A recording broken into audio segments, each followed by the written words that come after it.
Hoje a gente volta a tratar da crise política do governo Dilma, o clima de instabilidade, as dificuldades econômicas, a relação desgastada com o Congresso e, para coroar o cenário, as manifestações que levaram centenas de milhares de pessoas para as ruas das grandes cidades.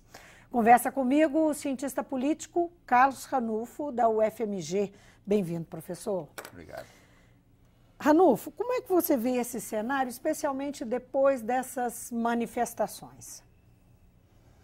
Olha, eu acho que para o governo, eles têm um aspecto para o governo, quer dizer, o governo ele está numa situação de, até agora, sem saber o que fazer, né?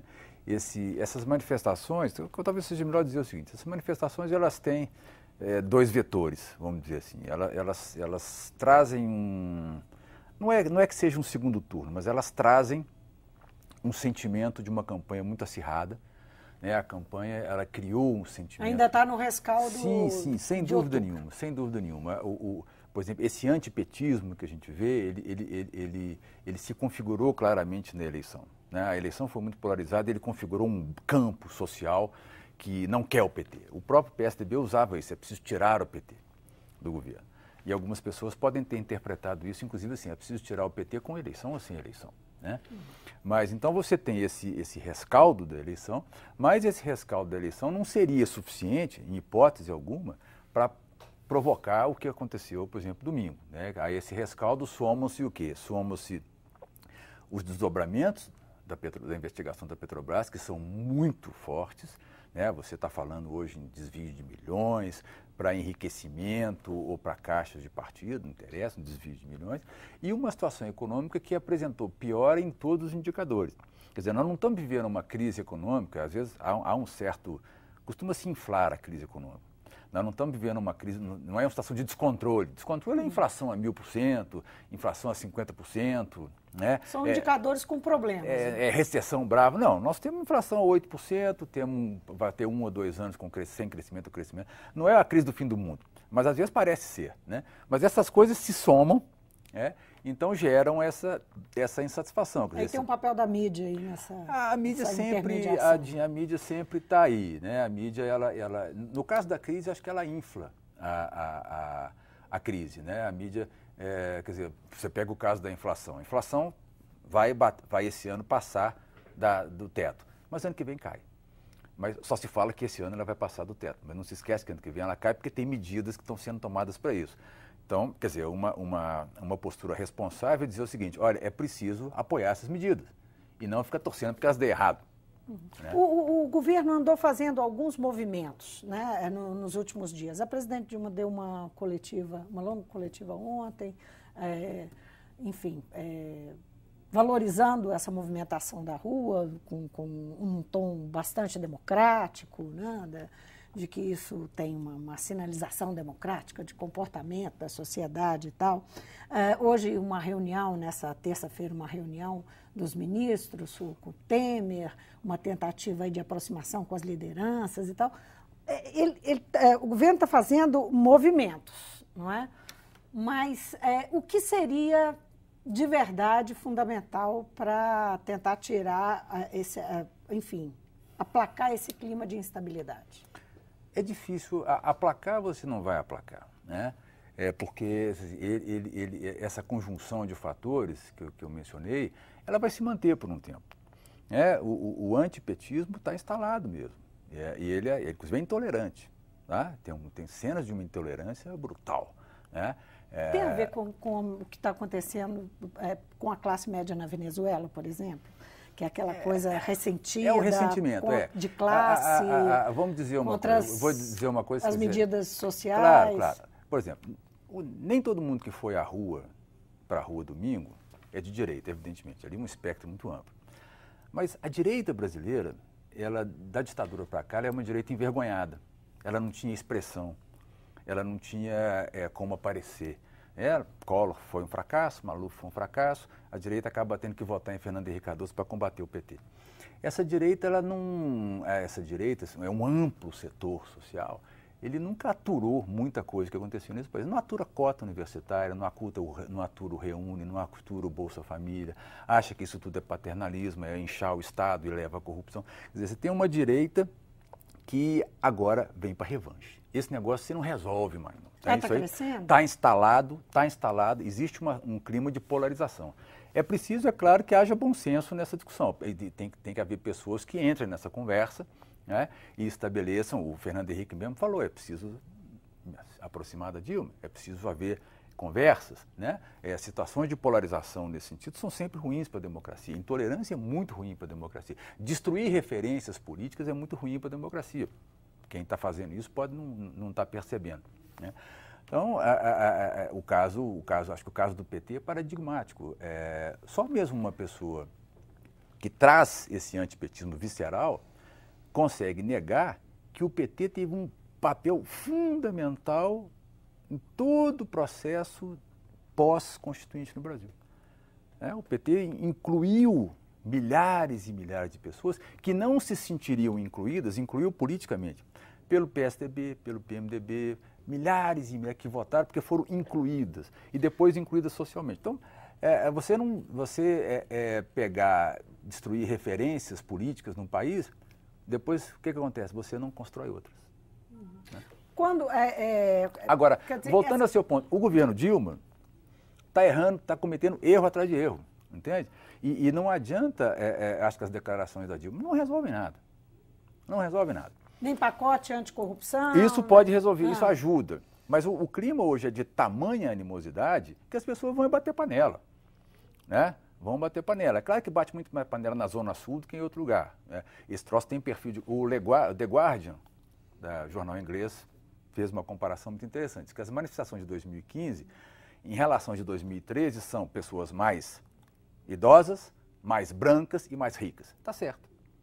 A 2013 era muito mais multifacético, muito mais amplo. 2015... Tinha muito jovem na rua. 2015 está muito mais para a direita do que 2013. Mas isso é sinal dos tempos. Agora, o governo Dilma tem errado muito. Começou errando e continua errando. Né? Não adianta eu falar que estou aberto ao diálogo e tal, se até então o governo Dilma não conseguiu dialogar sequer com o PMDB. Quer dizer, eu tenho o principal aliado, que é o PMDB. E eu não consigo dialogar com o meu principal aliado. Isso é evidente. Você conseguir brigar com o Renan Calheiros sempre foi o maior aliado do PT, segurou a barra no Congresso, Lula e tal. Eu consegui brigar com o Renan? Quer dizer, eu tenho que ser muito inábil. Você acha que a questão é inabilidade? No plano do Congresso, sim. No plano do Congresso é uma estratégia errada. A estratégia qual que era? Vamos isolar o PMDB. Tá? E, inclusive, vamos enfrentar o Eduardo Cunha e vamos ganhar. Perdeu tudo. Né? Não isolou o PMDB dá o troco e tal. Tá, pode completar. Vamos embora. Passa por onde uma tentativa de solução? Seria o quê? Repactuar essa aliança? Passa por isso. Pode ser que seja tarde. Porque o problema da política é que as situações, às vezes, não se repetem. E uma coisa, eu abri uma negociação em novembro, num certo clima. A outra coisa, eu tentar reabrir uma negociação no outro clima, onde, inclusive, Eduardo Cunha e Renan estão acusados, estão sendo investigados no processo do Mensalão e acham que o Planalto tem alguma coisa e que não tem nada a ver. A divulgação dos nomes. Não tem nada a ver. O Eduardo Cunha está completamente destemperado. Você pega as declarações do Eduardo Cunha com completo destempero. É um cara poderoso, destemperado. Ele acusa o Ministério, acusa o governo, diz que só tem corrupção no Executivo. Dá para morrer de rir. É para morrer de rir. Então, quer dizer, o contexto, o que o governo tem que tentar fazer é isso mesmo. Remoldar o seu núcleo político e repactuar, chamar os partidos para uma coalizão efetiva. Porque com isso ele rompe o isolamento político que ele está no Congresso. O governo não tem orçamento para governar. Qual que é dá para, se é que é possível medir, o grau de vulnerabilidade, o quanto é preocupante a situação do governo Dilma, da presidente Dilma e do próprio PT? Olha, da Dilma, do governo, assim, eu acho que a hipótese do impeachment está sendo afastada. Né? Por quê? Porque cada vez mais fica evidente, há vozes muito claras, Carlos Aires Brito, ex-ministro, presidente da OAB, Associação dos Magistrados do Brasil. É evidente, né? A Constituição é muito clara. Impeachment tem que ser crime de responsabilidade. O próprio Eduardo Cunha reafirma, né? Então pronto, não há. E tem que ser no mandato, entende? Então, levantar impeachment das duas uma. Ou é ignorar a Constituição, porque tem muita gente que ignora. As pessoas esse pessoal que está nas ruas é maduro. Maduro às vezes não. Né? A pessoa chega e fala, eu votei, eu tiro. Isso aí é desconhecer completamente o que é uma democracia. Né? Desconhecer e ignorar completamente o que é uma democracia. Então, ou as pessoas ignoram o que seja a democracia, suas regras, ou elas estão de má fé. Porque hoje, no mundo de hoje, os golpes não são mais golpes militares, eles são golpes brancos. O que é um golpe branco? Eu afasto o Congresso, afasto o presidente pelo Congresso à revelia da Constituição. Isso é um golpe. Tá? Então, tem muita gente pensando em golpe. Agora, essa tese... Se bastou estar insatisfeito, seria um bom exemplo, seria o Lugo. Exatamente, do Paraguai. Somos um Paraguai. Né? Como diria o Chico Buarque, ainda vai se tornar um pequeno Paraguai. Né? Parodiando o Chico Buarque na música. Mas eu acho que esse perigo está sendo afastado. Eu acho que o perigo maior da Dilma é ela não recuperar condições de governabilidade, e isso é possível, tá? Isso é possível, e ela ter um mandato muito fragilizado, chegar ao final, como o Sarney chegou, né? Como o Sarney chegou. Agora, pode ser um pouco melhor, ela pode chegar como o Fernando Henrique chegou. Vamos lembrar que o segundo mandato do Fernando Henrique, ele passou o mandato todinho com avaliação ruim e péssimo acima do bom e ótimo. Todinho. Né? Mas ele não foi ao ponto do Sarney. Quer dizer, a Dilma vai ficar entre Sarney e FHC. Mas você acredita que o Fernando Henrique Cardoso e a Dilma há paralelo na forma como a mídia trata? Não, claro que não. Os dois? Não, a mídia... Porque isso pode agravar ou não, claro, né, a claro. situação. Não, eu acho que... Eu costumo dizer o seguinte, a mídia brasileira não é partidária, ela não tem um partido. Ela não é... Mas ela tem uma posição política, ela tem uma visão de mundo. Não existe pluralismo na imprensa brasileira. Aliás, quem disse isso, para a gente citar aqui a autoridade, foi o Joaquim Barbosa. Né? Numa entrevista muito boa na Folha de São Paulo, há tempo atrás, a mídia brasileira não é plural, ela só tem uma posição política. Né? Os analistas rezam pela mesma cartilha, os analistas econômicos, você ouve um, você ouve todos. Né? É uma homogeneidade absurda. Né? Então, e essa homogeneidade, e é isso que aparece quando se analisa os governos do PT. Não é porque eles sejam PSDB ou DEM, não são. Não é partidário, mas tem posição. E essa posição é muito clara. A propósito do PSDB, como é que você avalia o comportamento da oposição nesse episódio mais recente, nesse momento, né, nesse cenário e nas manifestações? É outro elemento de preocupação, tá? Porque eu realmente estou preocupado com o futuro, não com o governo Dilma, com a possibilidade de nós perdermos completamente as referências partidárias. E isso é sinal de turbulência a médio prazo na democracia, tá? Democracia sem referência partidária é democracia com porta aberta para a aventura, para salvador da pátria, né, para a instabilidade. O sinal, o que nós vimos em domingo agora, quer dizer, ninguém da oposição tem condições de falar num movimento que é de oposição, isso denota uma brutal fragilidade da oposição. Tá? Por isso que eu falo de perda total de referências partidárias. Quer dizer, a referência partidária mais sólida do PT está hoje encantoada, o PT não consegue dar resposta e não há referências de oposição. Tá? Os que tentaram falar foram enxotados. Né? Não foi só o Bolsonaro, o Aloysio Nunes foi anunciado, falou, fora, político não, partido não, partido não. Quer dizer, é um sinal de fragilidade, né, absurda dessa oposição também. Ela não é capaz de chegar lá, pôr seu rosto e se fazer ouvir. Né? Por que Aécio Neves não foi na manifestação aqui na Praça da Liberdade? Qual é o problema? Nem no Rio. Nem em lugar nenhum. Qual é o problema? Devia ter ido. Né? Voltando à questão da presidente, até a questão da interlocução com a própria oposição, né? Com a oposição, com a base aliada, com quem quer que seja. Onde está a origem do problema ali, na sua opinião? O que é? É a presidente? É a forma como se organizou? É depois de Lula fica mais grave? Uhum. É a mesma aliança ou uma coalizão semelhante depois de Lula que fica tão difícil? Não é só Lula. O que aconteceu um pouco com os governos do PT? O PT perdeu quadros muito importantes. E não tem quadros à altura. É claro que há uma diferença brutal entre Dilma e Lula no ponto de vista da habilidade política. Dilma, não, embora tenha emagrecido, não tem cintura para isso. A Dilma não tem esse jogo de cintura, isso é do perfil dela. É outra coisa, Dilma é outra coisa. Né? Talvez até é muito mais uma gerente, e o Brasil tem que ser governado por políticos mesmo. Talvez tenha sido até um erro escolher Dilma, isso é águas passadas. Né? Então, existe uma enorme diferença entre Lula e Dilma no que se refere a essa capacidade. E existe também o fato de que o PT perdeu quadros políticos muito importantes. Sem entrar no mérito disso, mas Palocci, Zé Dirceu, Genuíno, que era presidente da Cunha, o Cunha lá, o Paulo Cunha, João Paulo Cunha.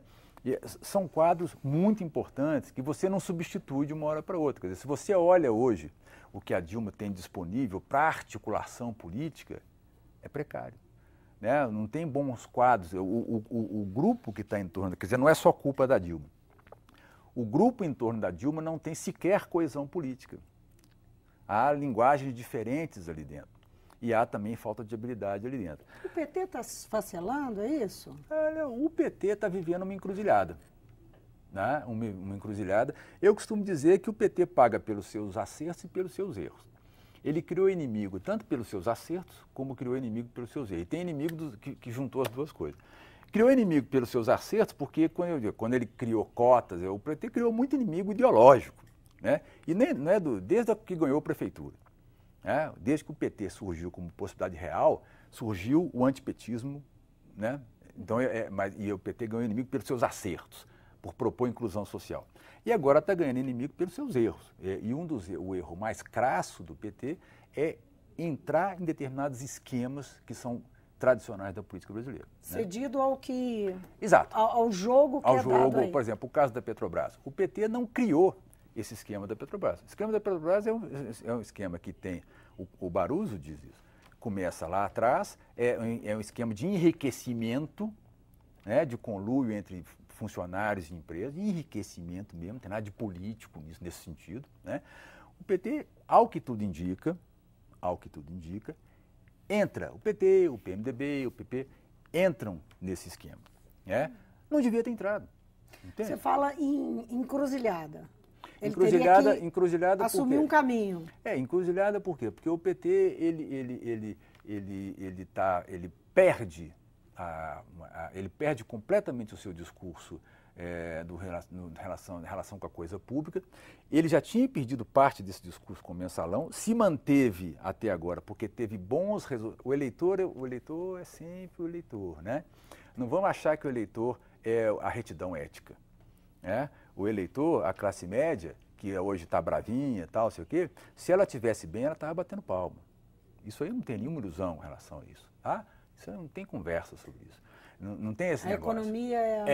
A economia é muito importante. Então, o que você está juntando agora são duas coisas. Quer dizer, você tem o PT envolvido novamente em um escândalo de corrupção, mesmo que ele não seja o mentor disso, mas está envolvido em escândalo de corrupção, e junta isso com o mau desempenho. Aí a coisa complica. E aí, o projeto do PT, eu acho que está em xeque mesmo, está em xeque. Ele pode sobreviver? Pode, mas não é certo, não. E eu acho que depende de uma coisa que o PT não conseguiu fazer até agora. É uma autocrítica interna e é rever certas posturas do PT. Inclui, por exemplo, a relação com os movimentos sociais? Não tanto. Inclui, por exemplo, não aceitar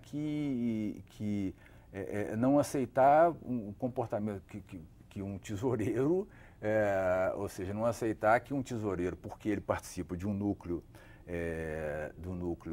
de uma corrente majoritária no PT, não seja movido quando pesam enormes evidências contra ele. Entende? Tem um problema da dinâmica interna do PT que atrapalha o PT de fazer autocrítica. E isso pode custar muito caro ao PT. A relação com sociedade e movimentos sociais, eu acho que ela se resolve no andar da política. Por exemplo, se você mantém programas sociais, se a economia se recupera, essas coisas todas se recuperam.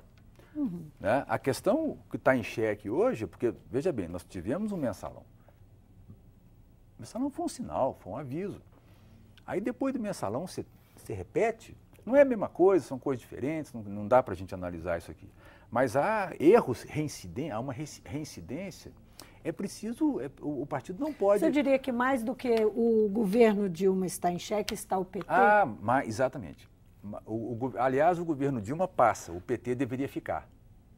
Né? Porque é aquilo que eu disse, o PT foi importante na democracia brasileira, é importante na democracia brasileira, perder o PT será muito ruim para a democracia brasileira.